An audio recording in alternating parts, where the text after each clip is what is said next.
Good afternoon. It's great to be back here in Panama City. I want to thank all the great elected officials who are here joining us. We have our Chief Financial Officer, Jimmy Petronis, proud Bay County native, Senator George Gaynor, who's really just worked so hard to help rebuild the communities here in Northwest Florida. Representative Jay Trumbull, very effective representative, is going to be moving on up in the world in the next legislative session, going to have even more ability to direct resources to this part of the state, which I know he'll do a good job of. Representative Brad Drake, who's really been a strong supporter of our rural communities here in Northwest Florida. And the mayor of Panama City, Greg Brudnicki, thank you for your leadership and really appreciate. When I started as governor January 2019, Hurricane Michael had obviously happened several months before that, but it almost seemed like it had fallen off the radar of most people's consciousness, certainly not here in this region, but beyond Northwest Florida. These storms come and then they go, but the damage they leave behind takes time to rebuild. And when you have a Category 5 storm like we had with Hurricane Michael, that takes years and years of support. And so today we have another announcement showing our support, but I think that it's just important for folks here to understand and be comforted to know that the state of Florida views this rebuilding process as a multi-year process. And I know we did a lot when we first came into office, and we continued to be as helpful as we can over the year and a half I've been governor, but it's not something that's just going to end. These are communities that we've got to remain committed to, and today's effort, I think, demonstrates that. But I think you'll see as we go into the next legislative session, there's going to be more that needs to be done for Hurricane Michael, and so I'm very supportive of those efforts. Today is a great announcement because on September 1st, the Florida Housing Finance Corporation will be relaunching for the second year in a row the Hurricane Michael Recovery Loan Program. This program will provide people who make up to 140% of the area median income with up to $15,000 in zero-interest loans to use for down payment and closing costs assistance to purchase a home in any of the following counties affected by Hurricane Michael: Bay, Calhoun, Franklin, Gadsden, Gulf, Holmes, Jackson, Liberty, Taylor, Wakulla, and Washington. The loans are forgivable by 20% every year for 5 years. That means you do not owe anything on the loan if you live there for 5 years. And there's a lot of great places, all those counties, I would say, if you're looking to lay down roots anywhere, Bay County is a great place to be. I think that they value faith, family, they value their kids' futures. You look around the country and you see some of these communities just totally self-destructing. No rule of law, a lot of problems. You're not going to have that here in Bay County. They respect the rule of law. They support law enforcement because they understand that's integral to a successful community.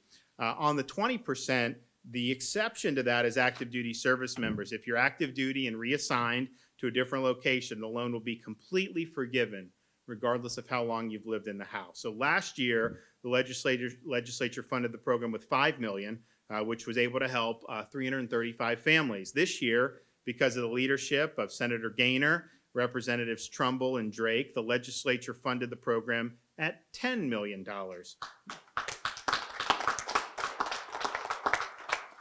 That will be able to help 660 families purchase a home, and that's a very good thing.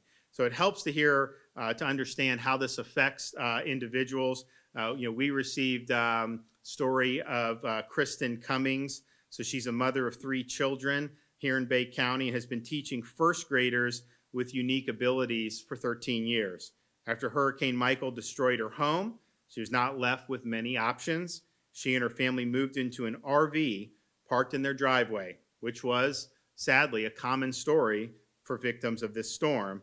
Ultimately, she applied for and received the recovery loan program, received $15,000 for down payment assistance on a new home, and she's now in that home. And so it shows that when you have legislative leaders like this, doing these targeted programs, if we're able to get it to the right folks, it really does make a difference. And so we appreciate Kristen being able to benefit from that, and we do want to see other families in Bay County and beyond benefit from this program. I do want to say we're going to have some other speakers come up and say a few words about the program. We have Trey Price, who's the chairman of the Florida Housing Finance Corporation, and then we have Nicole Chesbrough, who's the loan officer from Trustmark National Bank. They can kind of fill in some of the details on this and talk about how important it is.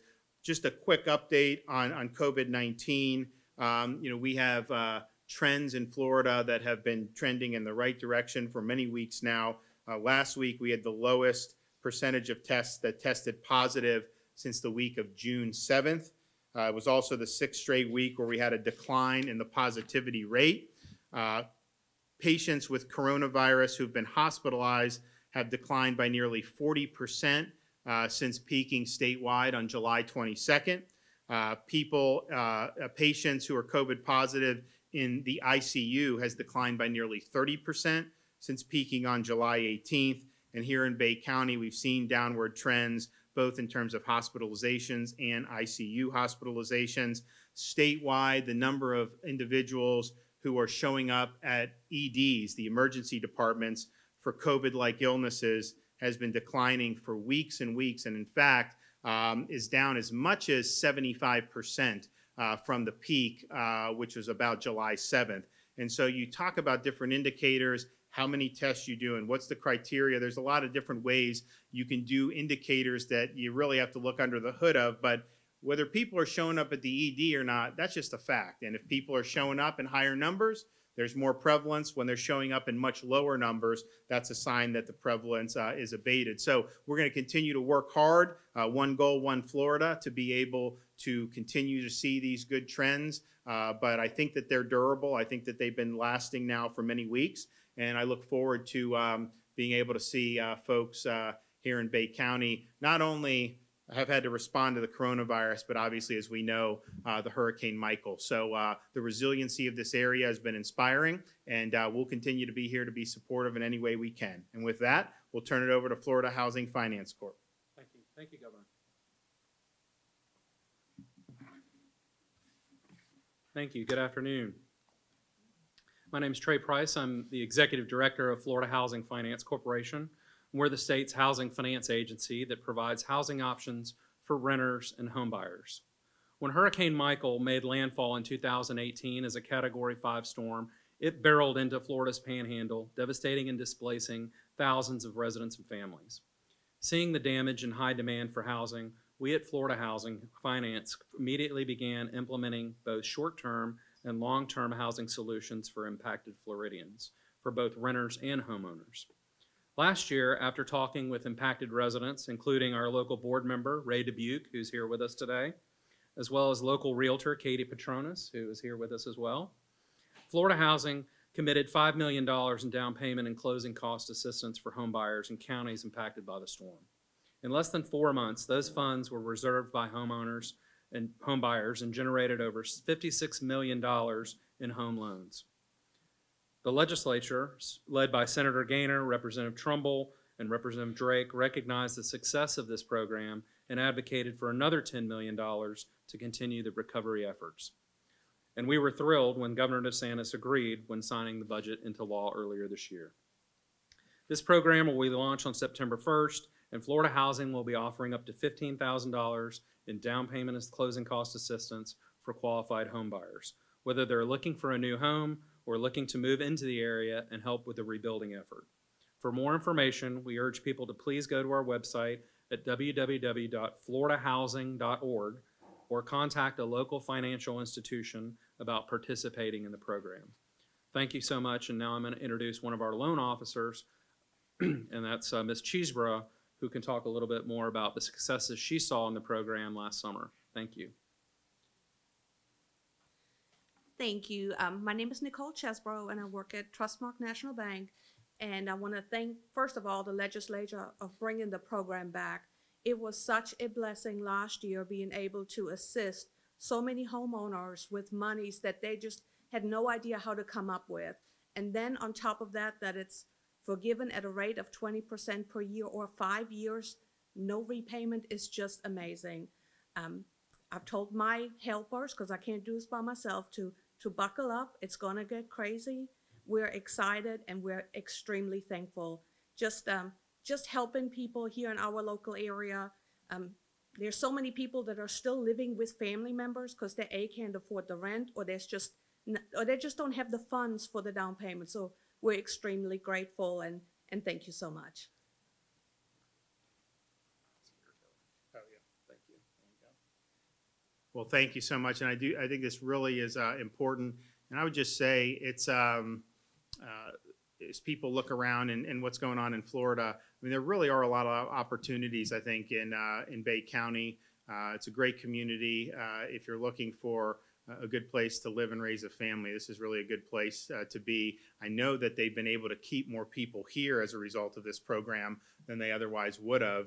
You know, I'd like to get everybody back who may have left up to this point, and then also you likely have a good chance to draw some more people in who are looking for greener pastures. So I look forward to continuing to come here and help. It's a multi-year effort. It's not just going to happen overnight, but the resiliency has been impressive. And you know, when people are standing up, willing to help themselves, willing to help their neighbors, then obviously we need to be there helping them as well. And so that's what we're doing.